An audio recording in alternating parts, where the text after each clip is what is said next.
Hai Crash Troopers, Bambang Bima disokin buat nemenin kalian nonton nih. Banyak banget makanan yang terbuat dari hewan ekstrim di dunia. Dari bentuknya yang menyeramkan, ternyata tetap saja banyak yang penasaran menyantapnya.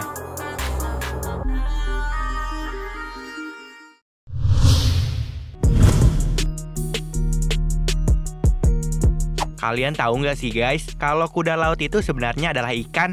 Menurut peneliti, kuda laut digolongkan sebagai jenis ikan karena ia berenang menggunakan sirip dan bernapas lewat insang. Bentuknya yang unik ini bikin dia beda dari ikan lainnya. Selain itu, kuda laut jantanlah yang bertugas melahirkan. Dalam prosesnya, kuda laut betina menyimpan telur di dalam kantung yang berada pada dada si jantan. Kemudian akan dibuahi selama 10 hari sampai 6 minggu. Namun, kabar yang mengejutkan, hewan laut ini semakin terancam punah. Setiap tahunnya setidaknya 20 juta kuda laut ditangkap untuk dijadikan obat dan makanan. Biasanya di Cina dan Jepang, kita banyak menemukan kuda laut menjadi santapan. Mereka akan membelah kuda laut itu layaknya membersihkan ikan dan membuang isi perutnya.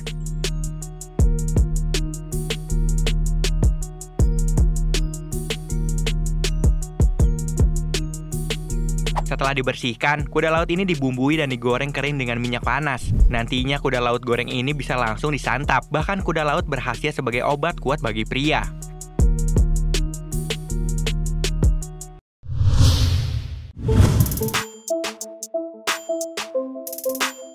Selama ini, kita sudah tahu ya guys, kalau ikan buntal memiliki racun dalam tubuhnya.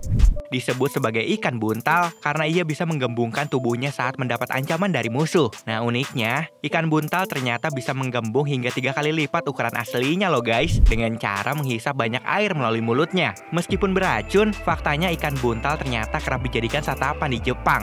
Namun cara memasaknya harus hati-hati dan dilakukan oleh chef berpengalaman. Ikan buntal bisa dimakan dengan aman karena racun ikan ini terkonsentrasi di beberapa organnya, misalnya liver dan indung telur. Makanya saat proses memasaknya, ikan buntal akan dibersihkan dan organ-organ beracunnya akan disingkirkan supaya nggak keracunan. Nantinya ikan ini biasanya akan dipotong filet dan dicelupkan ke saus soyu atau dijadikan sup. Ada yang tertarik mencobanya?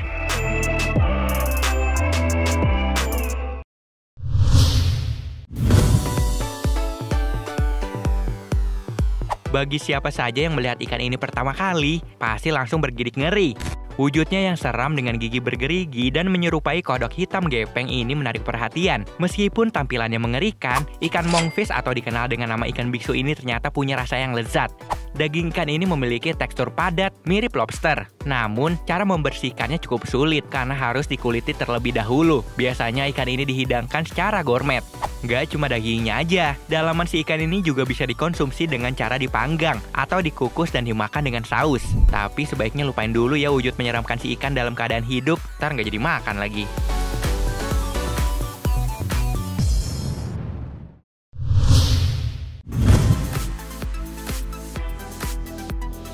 Dikenal dengan nama sea lampreys, ikan ini sekilas mirip belut kalau sedang menutup mulutnya. Tapi saat ia membuka mulutnya untuk mencari mangsa, terlihat ratusan gigi-gigi terpancang setajam silet. Meski sempat dinyatakan hilang pada tahun 1900-an, hewan yang bisa tumbuh sampai 3 meter ini kembali ditemukan dan malah banyak diburu untuk dijadikan kuliner. Meskipun bentuknya menyeramkan, ikan lamprey ternyata nggak berbahaya untuk manusia.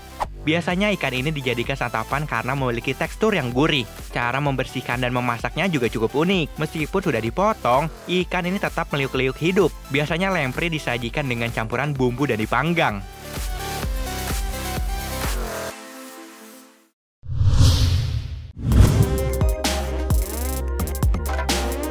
Kalian ada yang udah pernah lihat hewan yang satu ini belum guys? Hewan ini bernama Isopoda atau dikenal juga dengan sebutan kutu laut. Isopoda masuk ke dalam kategori krustasea dan masih berkerabat dengan udang dan kepiting. Dia hidup di bawah laut dan ukurannya bisa tumbuh lebih panjang dari seekor kucing. Hewan berukuran besar ini dari tampilannya aja udah cukup nyeremin ya guys. Tapi siapa sangka, ternyata hewan ini sering dijadikan santapan. Tapi sebelumnya, Isopoda ini dibersihkan dahulu dengan cara dipotong kepalanya dan direndam di air es. Setelah itu kaki-kakinya dipotong terlebih dahulu guys. Ya mungkin kayak lagi bersihin lobster gitu. Setelah itu dagingnya diambil dan bisa dibuat untuk bahan campuran nasi goreng atau dimakan langsung setelah direbus. Kelihatannya sih enak ya guys.